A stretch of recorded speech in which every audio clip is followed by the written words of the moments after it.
tukiwa katika mfululizo wa mafundisho haya katika kiwanja hiki cha Mwinjuma. Katika siku ya 11 nimepata bahati ya kukutana na bibi ambaye ni mzee, amefanya kazi ya Mungu, lakini pia kaniambia ni mwinjilisti. Tutapata wasaha wa kujua uzoefu wa kazi ambayo ameifanya tangu alipokuwa binti na alipofikia umri mpaka sahihi, na bado anazidi kumtumikia Mungu.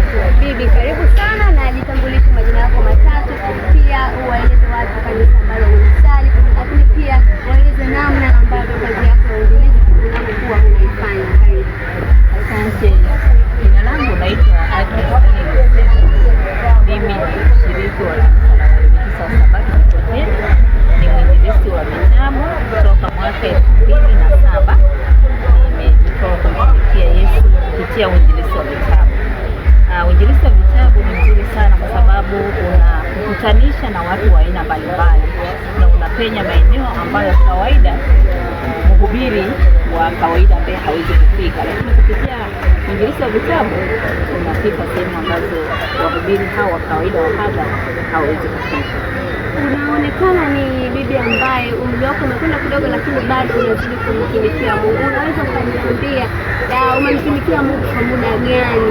Yaani utumishi wako umeanza kwa muda gani mpaka sasa, una miaka mingapi? Lakini pia utataja miaka ambayo unayo kiumri, ili watu wengine waweze kujua na kufahamu, lakini pia waweze kujua faida ya kumtumikia Mungu angali wako wazee.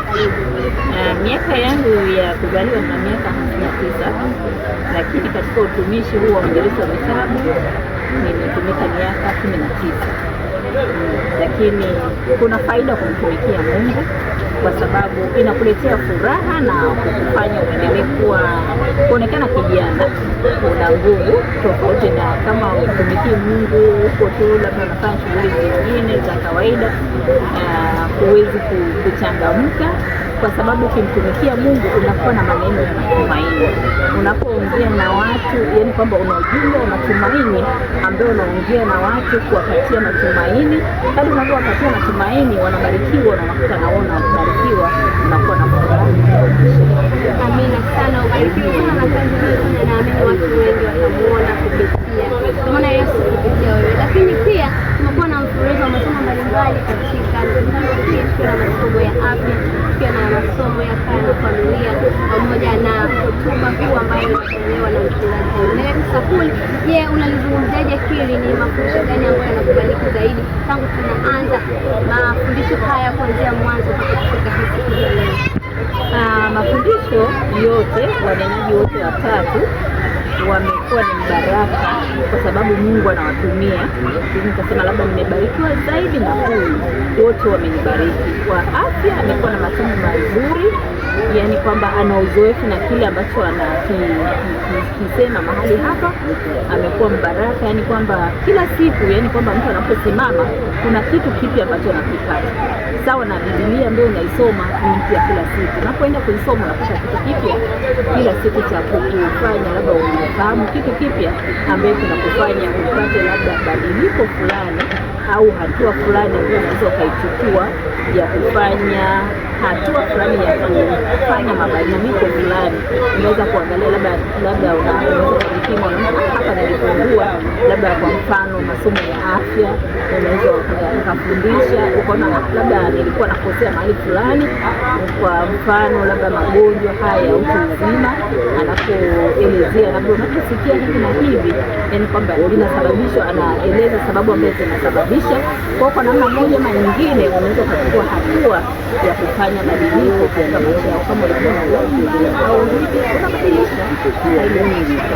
Wabariki sana, nimebarikiwa sana na wewe, lakini pia na kuombea kufanya basi watu wengi waweze kumwona Yesu na ukae vitabu vingi kwa watu ambao hawamjui Yesu. Tunapokaribia kutoka haya mahojiano, unapenda kuambia nini yule mpendwa mtazamaji anayetutazama kupitia mitandao yetu ya YouTube katika TV yetu ya Eda? Unapenda kumwacha na nini ambacho tutamfikia ujumbe wa matumaini kwa mtazamaji au mtu ambaye anatufuatilia katika mfululizo wa masomo haya ambayo yanatolewa katika viwanja hivi vya Mwinjuma, na mtia moyo aendelee kufuatilia kwa sababu atabarikiwa kupitia masomo haya ambayo yanatolewa, masomo ya afya, masomo ya afya na familia nyingi za changamoto zaidi, lakini kupitia masomo haya anaweza kupata badiliko la kumsaidia kusogeza karibu na Mungu zaidi.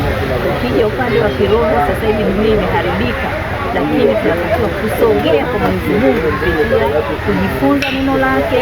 Kwa hiyo waendelee kufuatilia na pia waendelee kuwa wasomaji. Mimi kama mwandishi wa vitabu natoa wito kusoma vitabu ili upate baraka ya kujua Mungu na kumtangaza. Bwana akubariki sana mtazamaji. Mkuu na Miriam Denasi Mahenge ninapohitimisha haya matangazo. Karibu sana katika viwanja hivi vya kanda ya Kinondoni katika mtaa wa Mwinjuma. Bwana akubariki.